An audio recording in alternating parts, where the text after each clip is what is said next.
Ok, boa tarde a todas e a todos que nos seguem neste Eurekathon.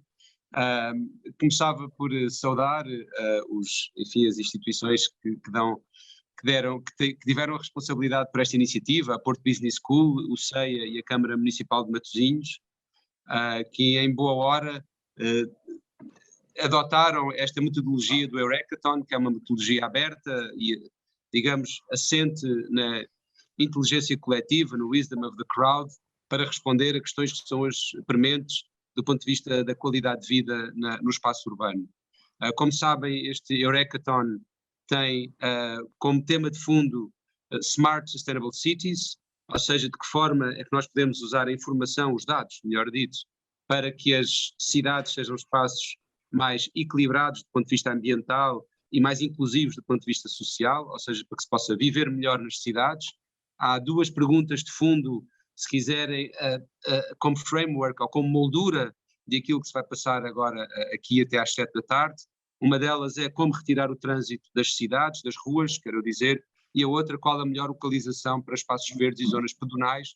Mas o nosso painel é um painel muito diverso e com experiência vasta nestes temas dos dados ao serviço do bem-estar e da vida urbana, e não se esgotará certamente na resposta a estas perguntas. Inclusive nós já temos um conjunto de respostas, de perguntas mais específicas a que eles irão responder, e essas perguntas que já temos de antemão mais específicas, vamos depois juntar algumas perguntas da audiência de quem nos segue.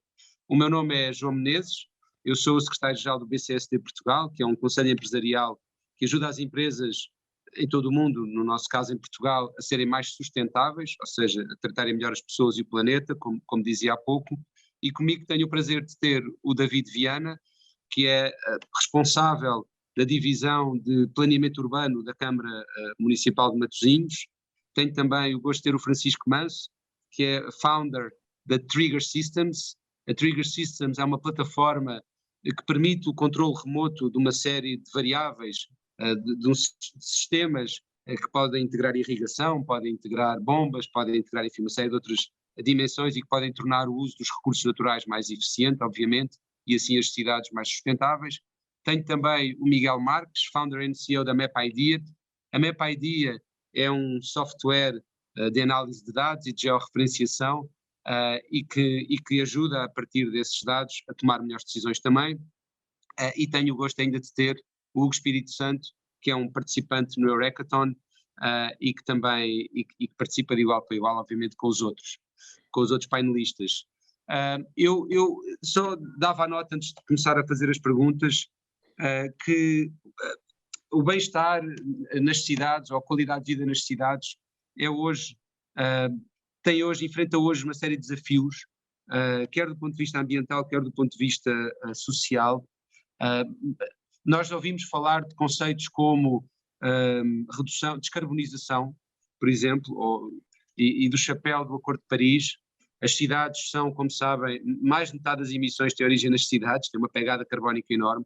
Ouvimos falar de cidades na relação que estabelecem com os ecossistemas, com a biosfera, com a biodiversidade.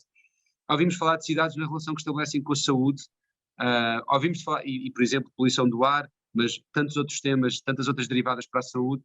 Ouvimos falar de cidades quando falamos em comunidades e em sentimento de pertença. Ouvimos falar de cidades quando se fala de diversidade e da importância, enfim, da diversidade para sociedades mais coesas. Ouvimos falar de cidades, ouvimos falar de conceitos de cidades de 15 minutos a pé, que é um conceito que surgiu em Paris, mas que se, digamos, espalhou pelo mundo como um ideal de cidade. Nós conseguimos estar a 15 minutos a pé. Ouvimos falar de cidades inteligentes a partir da informação gerada no cotidiano. Eu não conheço bem a realidade de todas as cidades portuguesas, de todo o Porto, e eu estou em Braga, estou a falar a partir de Braga, tem boas experiências, conheço melhor a de Lisboa. No outro dia tive a oportunidade de ter uma apresentação feita a partir do responsável pelos dados da Câmara de Lisboa, e é impressionante. Por exemplo, ele mostrava-me como é possível saber quantos franceses ou quantos italianos estão no bairro Alto a dado momento. E daí à gestão de frotas, à gestão de meios de mobilidade. Quer dizer, hoje a informação permite de facto gerir a cidade de uma forma muito mais fina, quase como na acupuntura, em que depois se conseguem colocar as agulhas nos sítios certos, a partir dos centros energéticos onde é necessário atuar, a partir da informação que se tem. Mas ouvimos também falar de cidades para 8 e 80, não dos 8 aos 80, mas desenhadas para crianças de 8 anos ou para pessoas de 80 anos, porque se forem desenhadas para 8 e 80 serão boas dos 8 aos 80, e ouvimos falar do potencial da tecnologia, que pode ser disruptiva em muitos aspectos, da sensorização, enfim, a tudo o que é a indústria 4.0, ouvimos falar da robotização, enfim, etc., dos drones, enfim, de uma série de outras derivadas da indústria 4.0, ouvimos falar da necessidade de termos novas políticas públicas e de como a tecnologia também o pode permitir e a participação dos cidadãos, e portanto é um pouco tudo isso que vai estar aqui em debate, mas em particular o tema do ambiente, que é um tema chave para a sustentabilidade e para a qualidade de vida em espaço urbano. Eu vou-me calar e vou começar por abrir aqui sim as perguntas que nós já temos de antemão.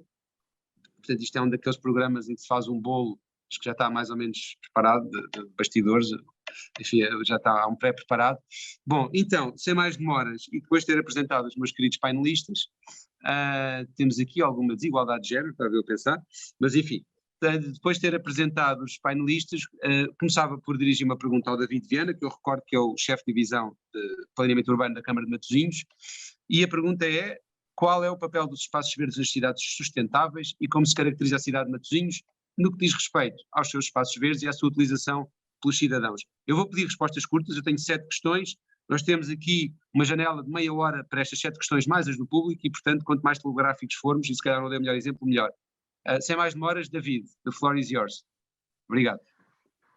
Olá, obrigado pela oportunidade, obrigado também pela iniciativa e parabéns pela iniciativa também. Relativamente à questão colocada, e tentando ser breve, há 3 perspectivas que eu gostaria de destacar sobre a questão. A primeira tem a ver com uma cada vez maior necessidade de articulação entre aquilo que é a estrutura urbana e a estrutura ecológica das cidades. Durante algum tempo estas duas estruturas nem sempre dialogaram convenientemente e verifica-se que esse diálogo tem que ser cada vez mais crescente, cada vez mais convergente também, e um deve participar no outro. Portanto, trazer a estrutura ecológica para a estrutura urbana e colocar a estrutura ecológica a desenhar também a estrutura urbana, verifica-se que é um passo determinante para a concretização desse desiderato nas cidades relativamente à questão da sustentabilidade. Por outro lado, a segunda perspectiva que eu gostaria de destacar é esta ideia dos espaços verdes como uma espécie de matéria ligante nas cidades sustentáveis e, a partir desta ideia de matéria ligante, avançar para as cidades mais verdes, logo mais saudáveis, mais vividas, mais resilientes, mais adequadas às alterações que verificamos que, em termos de clima, por exemplo, estão-se a verificar, etc. E, com isto, tornaram-se também mais solidárias, devido à pluralidade de vivências que pode oferecer e inclusivas também pela componente mais heterogénea do tipo de apropriações e de experiências urbanas que pode oferecer. Isto converge na terceira perspectiva que eu gostava de destacar, que é uma espécie de correlação entre aquilo que é a ideia de Smart City, de Green Cities e de Healthy Cities. São tudo grandes guarda-chuvas que de algum modo também começaram por ser relativamente autónomos e verificamos que gradualmente se tem vindo a juntar e a convergir para esta ideia de cidade inteligente, mas ao mesmo tempo verde, mas ao mesmo tempo saudável. E estas coisas estão todas relacionadas umas com as outras. Se eu tenho uma cidade mais verde, tenho uma cidade mais saudável. Se eu tenho uma cidade cuja gestão inteligente e integrada, que é uma Smart City, permite-me também atingir níveis mais elevados dessa qualidade de vida que se pretende com as cidades mais verdes e mais sustentáveis. Por fim, a última parte da pergunta, relativamente a Matosinhos. Matosinhos tem uma oferta de espaços verdes bastante diversificada, desde parques de maior dimensão até espaços verdes de acompanhamento de equipamentos, infraestruturas rodoviárias, por exemplo, a Quinta da Conceição é claramente um belíssimo exemplo deste grande espaço verde, e depois outros parques de menor dimensão, mas também com bastante uso, estou-me a lembrar de Picotos, Monte São Brás, etc.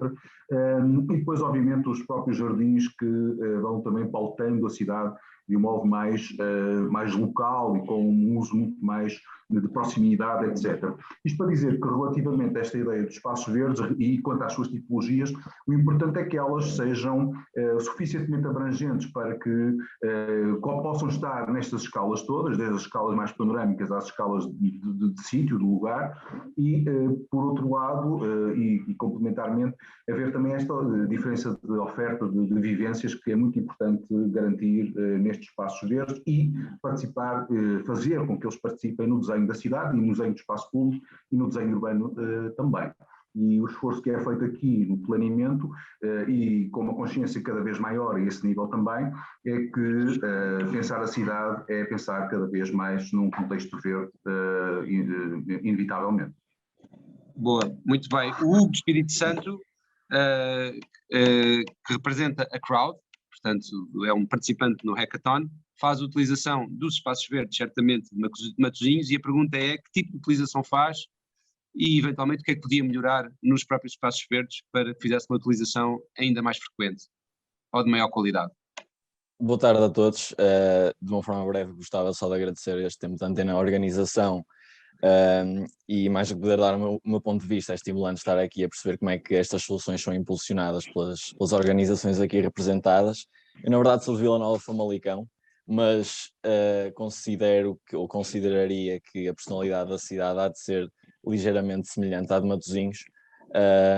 Eu venho de certa forma, como adepto tanto de meios rurais como de meios citadinos, e, portanto, à semelhança dos habitantes de Matosinhos, valorizo a tranquilidade dos primeiros e os exemplos que esses podem dar aos segundos. Indireta à questão, eu penso que a utilização que faz espaços verdes, e sobretudo da Marginal de Matosinhos e do Parque da Cidade, não é nada de surpreendente. Aliás, grande parte do meu argumento hoje baseia-se na harmonia e naturalidade que devem existir entre o ser humano e o seu meio, e que todo o seu meio um dia, idealmente, voltará a ser verde, um espaço verde. Aqui em Famalicão nós estamos rodeados de campos agrícolas e de zonas em que é possível fugir ao trânsito, portanto, para os famalicenses acaba por ser bastante fácil usufruir disso mesmo. No meu caso, acredito que também à semelhança dos restantes, a atividade física e o convívio são os principais motivos para a utilização de espaços verdes. Tudo flui consideravelmente melhor, temos uma sensação de presença mais constante, e neste sentido eu gostava de falar da hipótese da biofilia, que é uma noção já bastante debatida por profissionais de diversas áreas, cientistas, filósofos até, etc.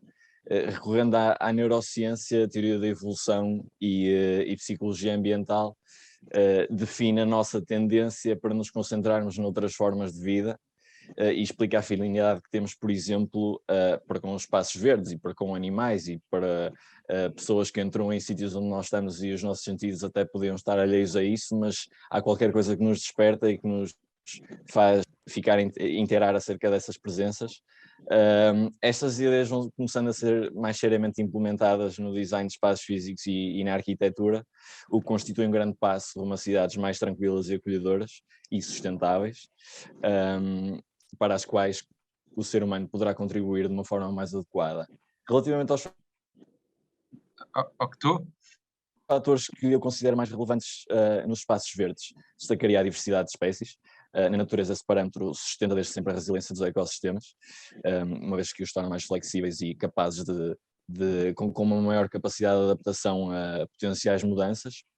Para além disso, com a existência de espaços sombrios e solarengos, no sentido do equilíbrio da experiência, não só em termos estéticos, mas também em termos sensoriais. A luz é dos parâmetros mais importantes, mesmo em espaços interiores. E pegando no exemplo aqui do Parque da Cidade de Famalicão, à medida que o tempo passa, que os anos passam, vai se tornando cada vez mais acolhedor, fruto do crescimento das copas das árvores. Por último, comunicação entre os espaços verdes. Este é mais relacionado com o planeamento urbano, como o David falou na primeira questão, e a tal harmonia entre os espaços verdes e a restante área citadina. Um exemplo é entrar no perímetro do Central Park, há de ser muito agradável, sair, por outro lado, há de ser uma decepção, voltar de uma forma brusca ao cimento não será muito agradável. Eu nunca estive lá, mas acredito que seja assim. E acredito também que devem ser os projetos e a construção a ir de encontrar a natureza e não o contrário, não moldarmos os espaços verdes e enfiarmos onde eles puderem eventualmente caber. Falarei disto com mais detalhe de seguida. Muito bem, já agora só dar a nota, eu cheguei no fim de semana da COP26 de Glasgow e aí há um movimento na cidade de Glasgow em torno da rewilding the city, não é? De devolver à cidade aquilo que são os seus espaços verdes originais, digamos, e as espécies, e muita tendência também para urban farming, quer um urban farming mais rústico, em que as pessoas têm a sua horta, quer o mais tecnológico, na vertical, isso já com distribuição para a hotelaria, para a restauração, é muito interessante, e mesmo o princípio que dizia agora o Hugo da permacultura e de usar materiais locais, etc. Enfim, de sermos cada vez mais, do espaço urbano se confundir cada vez mais com o espaço natural, ser cada vez menos artificial, digamos. E já agora só dizer que talvez um dos melhores festivais de música de Portugal seja o Primavera do Porto, em grande medida pela sua componente verde, não é? Estaremos todos de acordo com isso, tal como Paredes de Cora é tão bom pela mancha verde.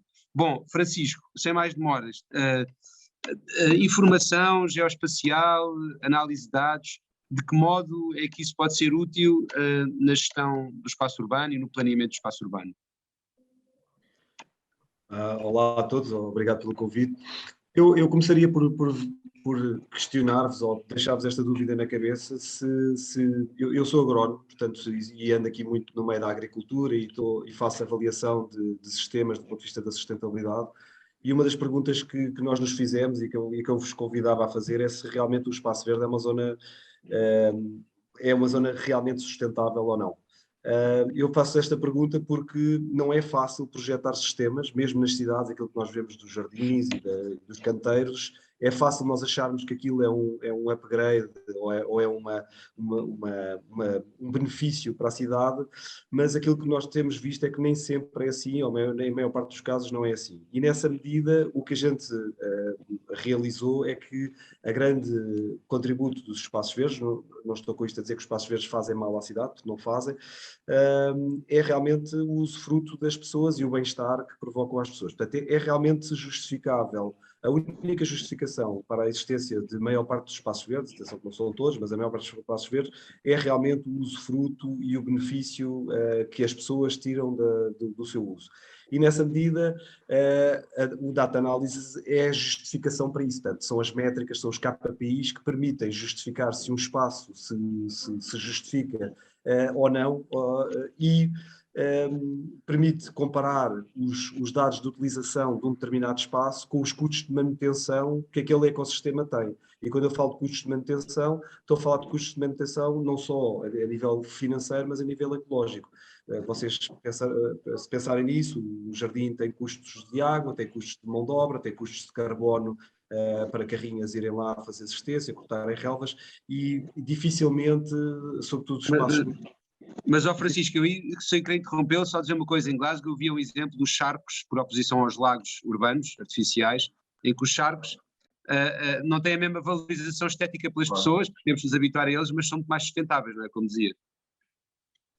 É o que eu digo, João, exatamente. Ou seja, é muito difícil desenhar espaços verdes sustentáveis e como diz, as pessoas têm de se adaptar, que não é um relevado como nós costumamos ver em campos de futebol e não são plantas encerradas em canteiros, são zonas, sei lá, há muitas cidades com bons exemplos de espaços feitos nessa dimensão, mas que raramente o público em geral, sem alguma informação, apercebe-se do valor que ali está, apesar de que começa logo a queixar-se que a relva não está devidamente cortada, ou que as plantas estão mais coisas, ou que tem mais ou menos espécies animais ou vegetais. Isso realmente, nas cidades, às vezes também é um problema de espaço, não há espaço suficiente para fazer isso.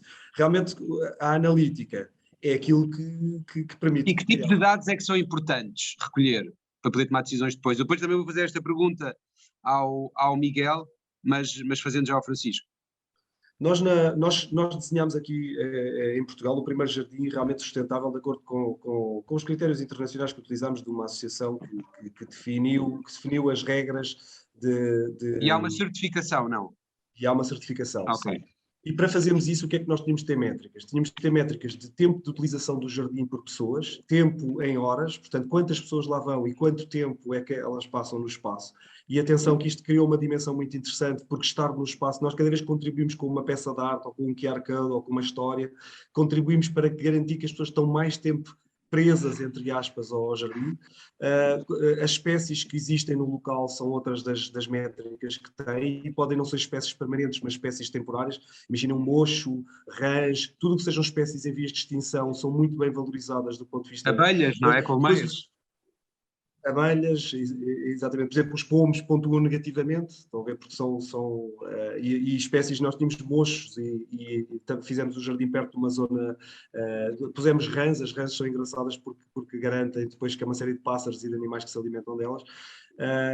E pronto, depois os cálculos de carbono, etc., e de água consumida, enfim, tudo isso são elementos, e da energia gasta no espaço, a cortar relva, a fazer as operações de manutenção, e a origem dessa energia, se é energia elétrica ou se não é. Nós, por exemplo, raramente vemos nos jardins eletrificação para permitir que as máquinas que andam lá a trabalhar funcionem de forma elétrica em vez de serem de forma de combustão. Estão a ver, é um pequeno passo, mas é um passo importante para garantir que na manutenção o impacto dos jardins é menor. Bom, mas isto, em resumo, dizer-vos que a parte da analítica é extremamente importante. A parte mais difícil, o desafio que existe é tirar analíticas das pessoas, portanto tem de ser sistemas não intrusivos.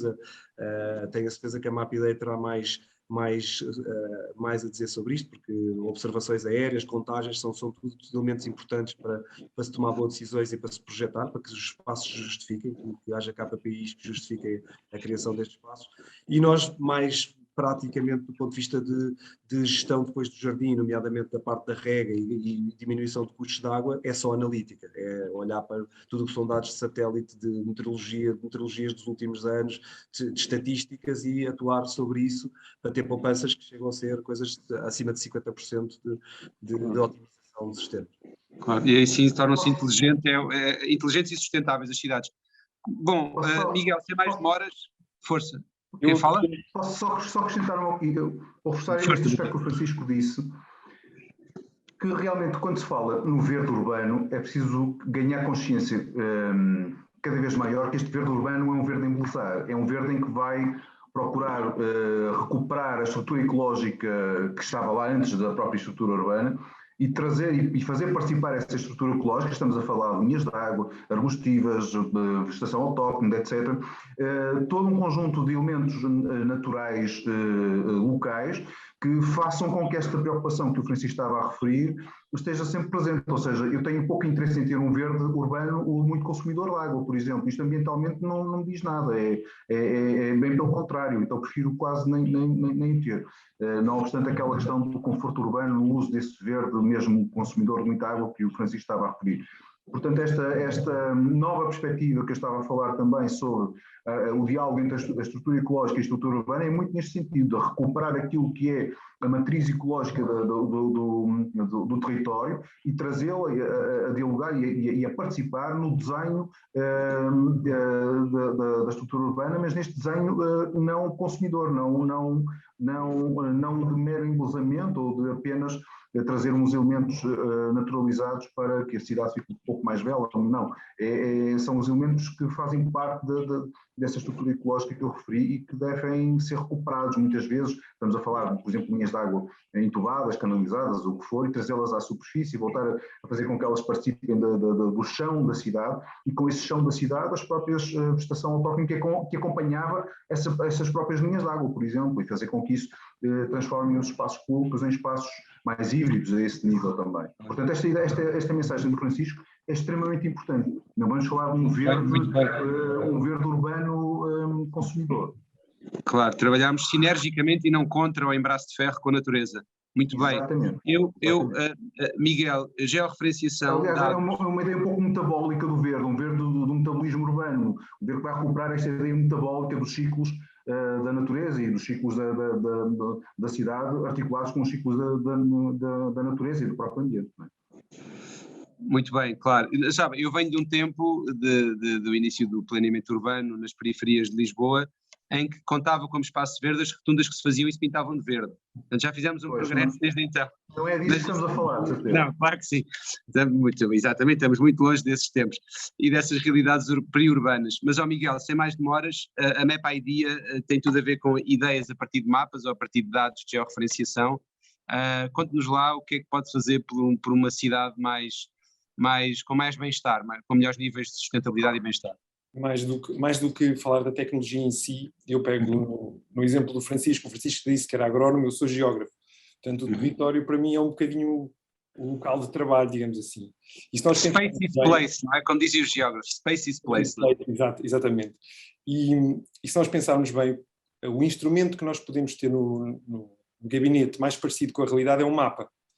Não necessariamente hoje em dia um mapa em papel, um mapa digital, um mapa com várias camadas, com várias fontes de informação, e é um bocadinho onde a informação se cruza e se gera valor. Ou seja, muito do trabalho ingrato de criar um novo espaço verde é colocá-lo no sítio certo. Né? Queremos fazer um espaço verde fantástico, não verde fluorescente, mas verde efetivo e a respeitar, digamos assim, o que já lá existia, mas se ninguém lá vai, ou se não há motivação para usar, e nós vemos isso em muitas cidades espalhadas pelo mundo. Há muitos locais, espaços verdes que são conotados com crime, com risco. Portanto, é muito difícil acertar nos sítios. E aí entram os dados, entra a georreferenciação, entra o analytics. Ou seja, perceber primeiro um diagnóstico, perceber, ok, onde é que efetivamente faltam espaços verdes e para quem, dos 8 a 80, mas dentro do espaço, se calhar vai haver uma parte para os 80, vai haver uma parte para os 8, portanto, e os dados ajudam a tomar essas decisões com mais confiança. Eu pego aqui numas palavras do Hugo, que disse que as cidades vão voltar a ser verde. Eu partilho muito desta ideia, aliás, o próprio Francisco também a traduziu de uma forma mais sistemática. Nós estamos a pensar um bocadinho ao contrário. Nós não devemos encontrar sítios para os espaços verdes, nós devemos encontrar sítios em que a cidade possa existir sem estragar o verde, porque o verde já lá está. Ou seja, nós às nossas latitudes, no nosso país, não temos desertos. Portanto, qualquer construção urbana que façamos, vamos tirar um espaço verde. Obviamente com algumas exceções. Portanto, estamos um bocadinho a pensar ao contrário, estamos um bocadinho atrás do prejuízo no sentido de todas as questões climáticas que advêm da concentração de pessoas. Quando nós colocamos um coberto de asfalto ou de cimento no terreno, nós estamos a fazer é aumentar os problemas a jusante, ou seja, há um fenómeno chamado ilhas de calor urbano. O que é que as ilhas de calor urbano fazem? Fazem com que praticamente o clima, se criam microclimas dentro da cidade, ou seja,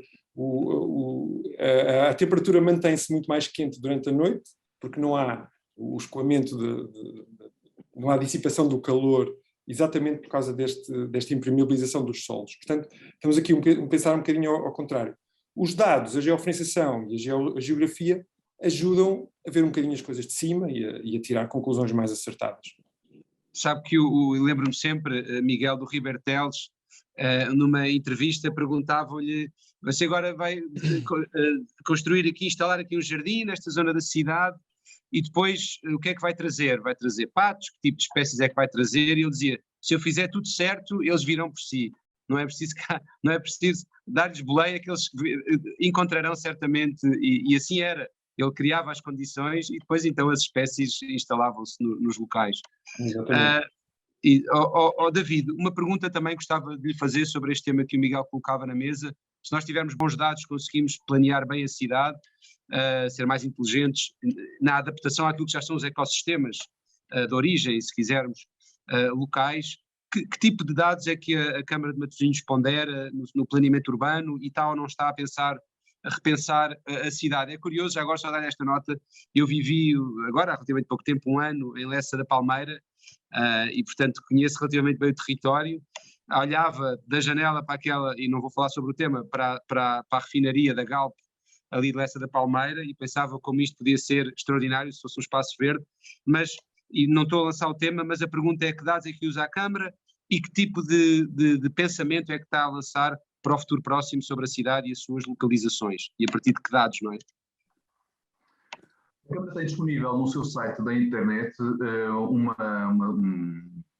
outra pasta que se chama Sistemas de Gestão e Informação Ambiental dos Espaços Classificados do Concelho de Matosinhos. Portanto, há já uma monitorização que a Câmara está a fazer e que, de algum modo, procura que, a partir de estações automáticas, que haja uma espécie de monitorização ambiental, com componentes ambientais também associadas, organização de dados que são obtidos a partir desta monitorização, depois eles são tratados e editados num sistema de informação geográfica também, aqui um pouquinho em convergência com o que foi dito nas intervenções anteriores, e depois também a divulgação e a difusão desta informação para as equipas de trabalho do município e inclusivamente alguns deles para o exterior. Nós temos um geoportal onde esta informação fica disponível, portanto há aqui já um trabalho iniciado a este nível. Não obstante isto, como eu disse também na primeira intervenção, esta necessidade de tornar cada vez mais presente esta preocupação tem-nos levado a pensar outro tipo de análise, se quisermos, também como foi dito na intervenção anterior, relativamente à espacialização destes dados, nomeadamente, por exemplo, relativamente a questões ter a ver com a descarbonização, onde é que há maior incidência de CO2, onde é que é preciso haver intervenção a esse nível, questões com a qualidade... E aí deixe-me só colocar uma pergunta, David. Consideram também a orla marinha e aquilo que são as florestas, digamos, subaquáticas, os espaços verdes subaquáticos, tem o CIMAR, bem perto do CEIA, não é? Exatamente, sim, também há essa preocupação, inclusivamente foi falado na pergunta, foi falada a questão da refinaria, portanto o futuro do que poderá lá passar se terá necessariamente que de algum modo contemplar esta preocupação também ambiental, principalmente relacionado com a orla costeira, que também está muito em cima da mesa hoje, com todas as questões ligadas com o mar e as alterações que está a sofrer, portanto, essas questões estarão necessariamente em cima da mesa, isto associado sempre com esta coleta, tratamento e análise e visualização dos dados a partir da sensorização da cidade. Aliás, tal como eu disse também na primeira parte da minha intervenção, a convergência entre esta ideia das cidades inteligentes com as cidades verdes e as cidades saudáveis é muito neste sentido, portanto, perceber através da coleta de dados como é que, a partir da informação que nós conseguimos obter, podemos redirecionar permanentemente e em tempo real aquilo que é a prática do planeamento, ou seja, a prática do planeamento já não é meramente contemplada num âmbito muito abstrato, mas sempre muito aferida neste deve haver entre aquilo que é a prática e aquilo que está a acontecer. E este feedback entre um e outro, que fazendo com que haja uma aproximação cada vez maior entre a prática e aquilo que o território está a dar. E o território são estas coisas todas, as ambientais também, e na qual a componente verde é fundamental. Verde, repito, sempre um verde extremamente naturalizado, extremamente local e das condições daquilo que são os ecossistemas locais, etc. Quer eles sejam marítimos, estava a referir há pouco, quer sejam de outra natureza qualquer. Portanto, este esforço muito grande de incrementar a sensorização da cidade e a partir dessa sensorização da cidade obter esta informação, estes dados, que depois nos vão dar esta informação e feedback e em looping. Esta ideia de looping é muito importante para nós irmos sempre preferindo o pulsar do planeamento em correlação com o pulsar learning cities em contínuo, cidades que aprendem em contínuo. Ou, diga-me lá aqui uma coisa, que é o que é que pode tornar sexy ou aliciante um espaço verde? Ou seja, eu imagino que haja componentes tecnológicas, por exemplo, o Wi-Fi, não quer responder por si, por exemplo, meios de mobilidade suave, a possibilidade de se deslocar de bicicleta, partilhadas ou trotinete, enfim, mas para além das dimensões, digamos, próprias dos sistemas ou dos ecossistemas locais, que há pouco já caracterizou bem, o que é que acha interessante, mas que tipo de outros serviços ou que tipo de outras dimensões é que é importante ter associadas a um espaço verde para o frequentar com frequência, dado que isso parece ser o aspecto-chave dos espaços verdes em espaço urbano, serem frequentados? Sim, o sucesso deles, pelo menos aos nossos olhos, é a frequência com que são frequentados. Agora, o sucesso deles próprios, se calhar, dispensava a frequência com que os frequentamos, mas eu pegando no que o David estava a dizer, tudo bem que precisamos de monitorização, e a segunda parte da minha resposta aqui é para esses campos, no sentido de controlar não só os processos ou as rotinas dos cidadãos, como o fornecimento de energia elétrica, mas a minha análise daqui passa por uma perspectiva mais estrutural, mais fundamental. Se nós queremos diminuir o trânsito, então vamos tirar as estradas, porque isso, continuar a ter estradas é continuar a ter um incentivo para ter carros dentro das cidades. E eu, desta forma, uma análise mais mecânica daquilo que pode ser o futuro, e aplicações da digitalização e da automação nas cidades, até 1900 as casas construíam-se quase todas com tijolos, e só por volta, ou depois na segunda metade do século XX, é que os arquitetos tiveram acesso ao cimento pela primeira vez, e isso desbloqueou-lhes a criatividade de uma forma que eles ainda não tinham tido acesso até essa data. Em 1977, com a crise energética, olhámos pela primeira vez para os rendimentos energéticos das casas e para a energia que precisávamos para as aquecer e para arrefecer, e atualmente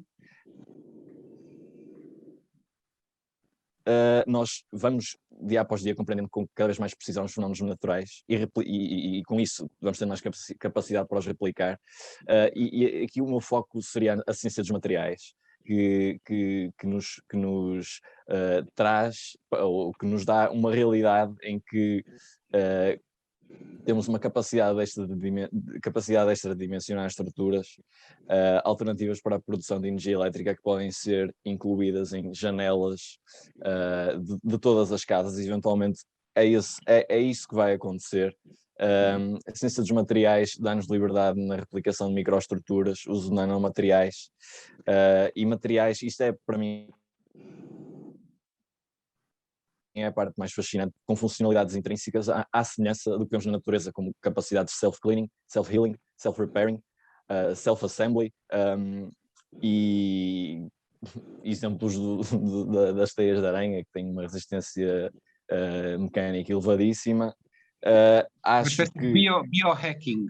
É isso, a natureza está aqui a evoluir há milhões de anos, e nós tivemos de passar pela Revolução Industrial para perceber que não resultava, e para ter acesso a tecnologias que nos permitissem realmente verificar e chegar à conclusão que a natureza faz as coisas melhor do que nós, e tem estruturas e processos que funcionam melhores do que os que nós achamos. Então, fazendo aqui uma última ronda à mesa, portanto, se há um aspecto que queria realçar para que as cidades possam ser, eu vou usar um jargão, circulares, ou seja, em vez de serem espaços lineares, serem circulares, diminuir pegada, consumo de recursos naturais, pegada carbónica, hídrica, enfim, se quisermos sejam mais sustentáveis, digamos assim, do ponto de vista ambiental, destaca a importância dos materiais de construção e na sua relação com toda a tecnologia de ponta, certo? Miguel, invertendo aqui um bocadinho a ordem, um case study ou um exemplo, uma boa prática, ou que possa ilustrar algo que considere importante para o futuro. Um bom exemplo disso é se nós, por exemplo, estamos a olhar para as teias de aranha e para potencialmente serem usadas como cabos de alta tensão ou qualquer coisa desse género. Estamos ainda nem nos filmes do Tim Burton, mas lá chegamos. Mas nós, como eu disse, só na segunda metade do século XX é que os arquitetos tiveram acesso a cimento. E nós nos próximos 20 anos, nós neste momento não conseguimos imaginar o que é que vamos estar a controlar daqui a 20 anos. A computação torna-se física e impressão de 3D e vai ser fascinante.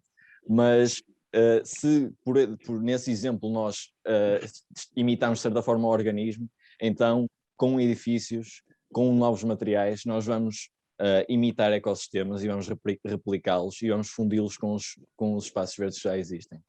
Essa é a minha esperança. No fundo, a ideia é, se a natureza construísse uma cidade, como é que seria? Vamos tentar aproximar-nos dessa resposta. Exato. Boa. Miguel, dê-nos lá assim um exemplo inspirador de alguma coisa que acho que pode ser futuro, pode ajudar a construir o futuro nas cidades. Eu acho que o futuro vai passar muito por esta inversão, de pôr ao contrário, pôr a cidade uma consequência do espaço que fica,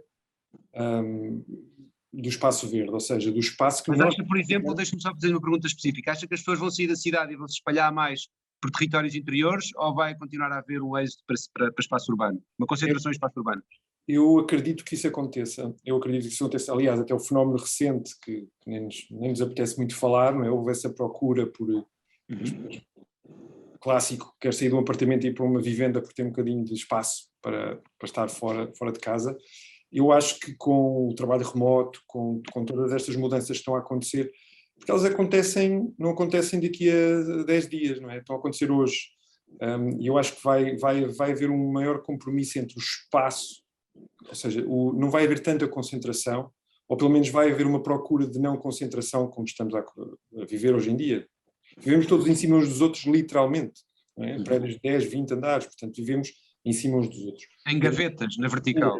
Em gavetas, sim. E eu comparo, por exemplo, se compararmos Portugal, qualquer cidade portuguesa com uma cidade do Japão, ou com uma cidade no Dubai, por exemplo. No Dubai, com colegas que lá trabalham, eles têm a praia, têm os centros comerciais e o ar-condicionado. Eles não podem pegar no carro e andar, e o deserto. Não podem andar a 15 minutos e têm espaços verdes, ou têm mar, ou têm, como temos em Matosinhos, ou em Lisboa, portanto, nós aqui já temos isso. Portanto, é uma questão de equilibrar as forças, digamos assim, de ocupação. Boa. Muito bem, então esta ideia de uma maior distribuição, uma maior coesão territorial e uma distribuição mais rarefeita pelo território, não é? Menos no futuro, e isso poderá contribuir certamente para a melhor qualidade de vida, sem dúvida, umas cidades mais capilares. Muito bem, David, invertente tem que ir ao Francisco primeiro, não é? Para ser coerente.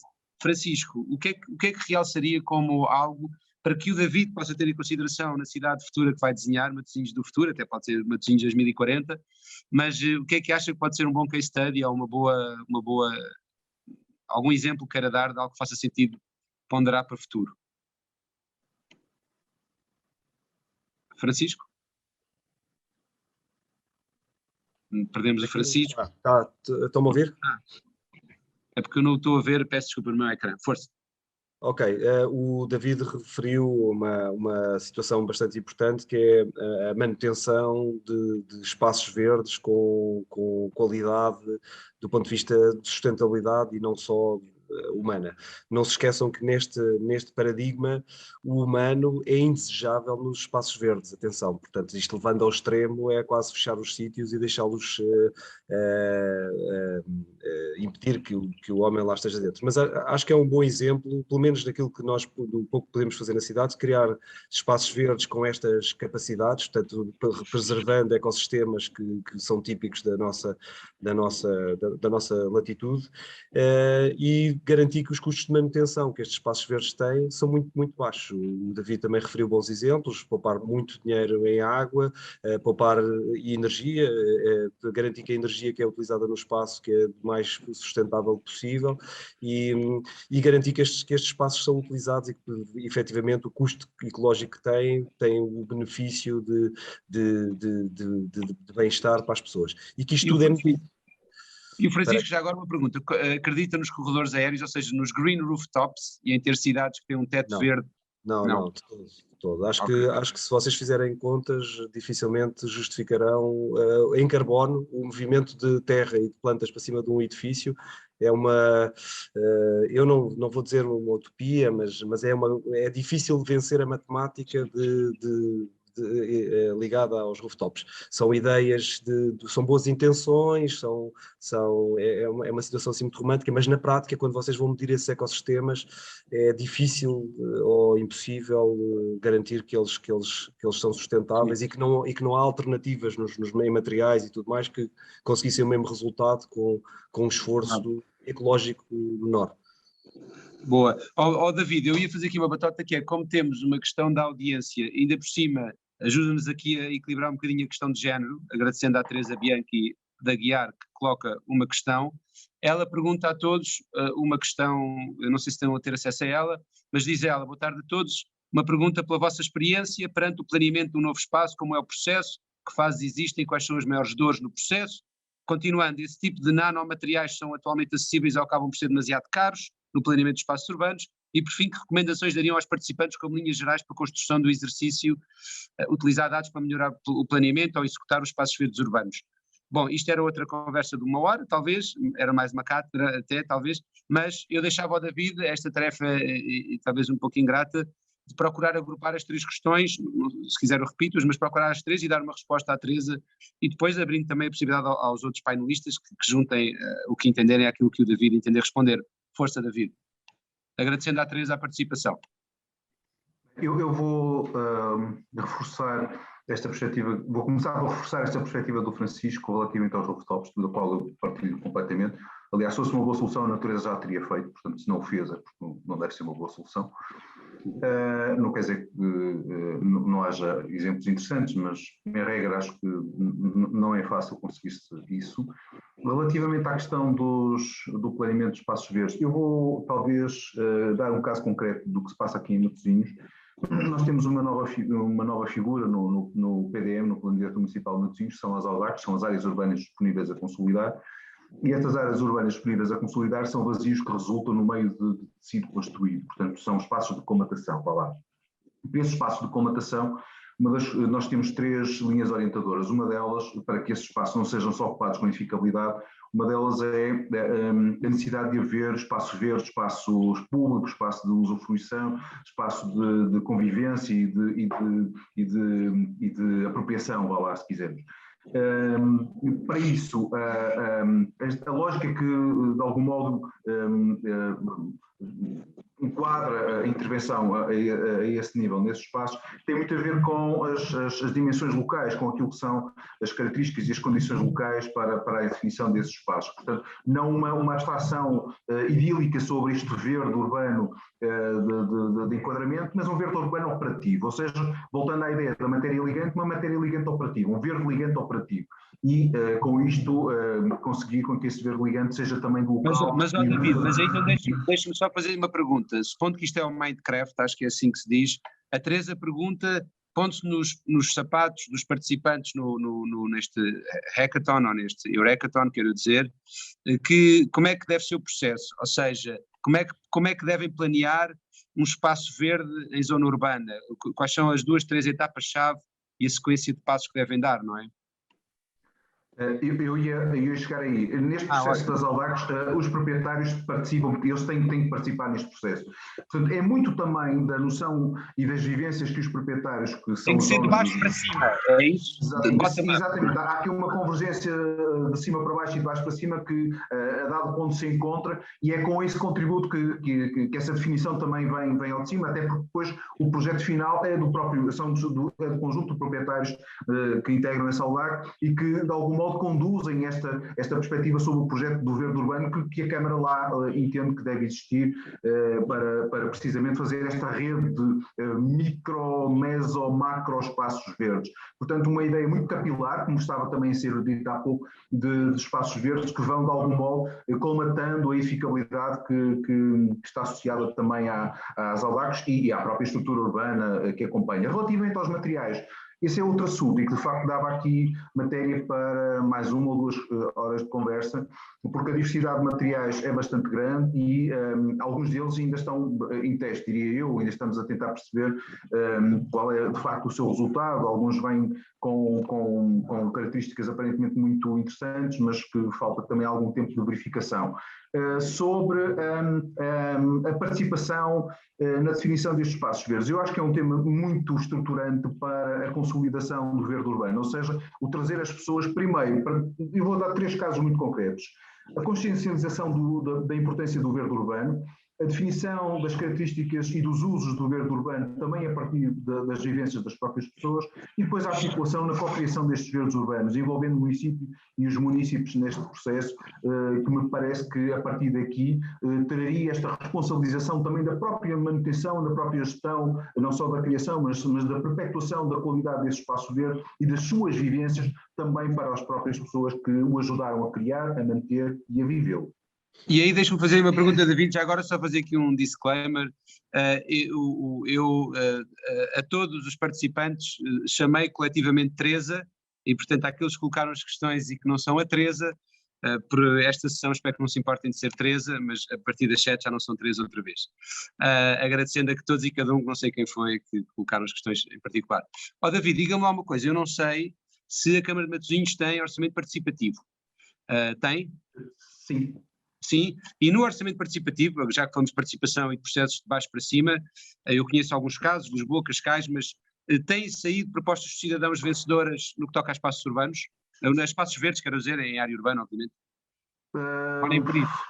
Não tenho esse registro, porque aqui no planeamento isso não faz parte da minha prática, porque não tenho esse registro. Sei que tenho, não sei muito bem a que nível, mas o que nós temos de participação aqui no planeamento, neste momento tem a ver com, para além daquilo que foi o processo do PDM e da participação pública no plano diretor municipal, mas a este momento passa-se principalmente ao nível das AUDACs, que envolve os proprietários e uma grande colaboração e um grande envolvimento dos proprietários na resolução dessas AUDACs, com a questão dos espaços verdes é uma das questões presentes. Claro, e tem inclusive o rio, que depois vai até a Lessa do Balio, não é? E que é um rio... Nós temos, sim, eu tinha aqui elencado para a primeira intervenção, na série de espaços verdes que referi, o corredor do Rio Lessa, por exemplo, que é um projeto grande que envolve inclusivamente outros municípios, tem a ver com a requalificação das margens do Rio Lessa e de percursos que acompanham... Não queria interrompê-lo, mas se não me engano vão ter cuidadores voluntários, não é? Portanto as pessoas podem organizar-se e cuidar do guarda-rios é uma figura que se recupera, muito interessante para a manutenção da qualidade das margens e do próprio rio, que é a figura do guarda-rios, que tem esse papel de ir preservando, de ir cuidando do rio e das suas margens e assegurando que a qualidade de vida e a qualidade dos espaços vá sendo prolongada ao longo do tempo e vá reportando o necessário para que isso assim aconteça. Claro. Muito bem. Escutem, nós estamos aqui a 2-3 minutos do fim. Eu perguntava a algum dos painelistas se gostava de, enfim, de acrescentar alguma coisa ao que tem vindo a ser dito, sem o ónus de ter que fazer o resumo do que aqui se passou, mas acrescentar qualquer coisa. E também dava à audiência a oportunidade aqui nos 2 minutos finais, já perto da reta final, da reta da meta, ter ainda assim, alguma burning question, que é agora ou nunca, que colocam. Eu já agora gostava de deixar aqui um mote ou uma provocação, que é pedir às pessoas que estão neste desafio para olharem e dar-vos um exemplo muito concreto e muito simples das coisas que às vezes acontecem neste espaço. Todos vocês já ouviram falar daquela lógica muito simples e aparentemente muito interessante de se coletar a água da chuva e depois utilizar esta água na rega. E isto é universalmente uma boa ideia, não é? Parece uma boa ideia e há jardins e uma série deles projetados nesta lógica. Eu há uns anos atrás estive na elaboração do projeto do Jardim de Coimbra, o Jardim Botânico de Coimbra, e ia ser feita esta obra. O problema é que são os dados que têm de validar se nós agarrarmos em cimento e betão e construímos um tanque gigantesco, se faz sentido ou não para depois utilizarmos essa água na rega. Portanto, os dados são determinantes para transformar boas ideias em ideias horrorosas e péssimas. O tempo de amortização deste tanque eram 3.600 anos, assim, uma coisa do género. Era impossível que aquele botão durasse esse tempo. Portanto, são os dados que têm de ser recolhidos nos locais de utilização, de impacto de materiais, que determinam e que distinguem tudo o que parecem ser boas ideias, de umas ideias que são realmente ótimas, de outras que são horrorosas. Mas ao Francisco, claro, eu ia aproveitar para fazer uma pergunta ao Francisco e ao Miguel, que é: acreditam no potencial da gamification? Por exemplo, no tratamento de resíduos já se está a usar muito a gamification, as pessoas terem rewards por terem bons comportamentos. Acreditam nesse potencial e a tecnologia ao serviço, não é, também do ambiente? As experiências em si indicam. Nós somos pessoas de hábitos, animais de hábitos, portanto funciona. João, permite-me dar aqui uma nota e pego na tua referência, falaste do Ribeiro Teles. Eu acho que qualquer pessoa neste desafio inspirar-se no Ribeiro Teles, ele não fazia terraços verdes, não é? Fazia corredores verdes, portanto acho que é difícil correr mal a partir dessa referência. Boa. Não, acho que não podíamos fechar com o melhor é chave de ouro, não é? Fechar com o Ribeiro Teles. Não sei se concordam todos em fecharmos a sessão. Eu estou a ver que são 7 da tarde. Não sei se... Bem, enfim, já boa sorte a todos os participantes neste Eurekathon e agradecer a todos os painelistas. Não sei se alguém da organização quer acrescentar alguma coisa. A Teresa, agora sim a Teresa, mas não querendo, Agradeço a todas as Teresas que nos seguiram e à Teresa em particular e a todos os painelistas e foi um gosto. Até breve. Um abraço. Até breve. Obrigado.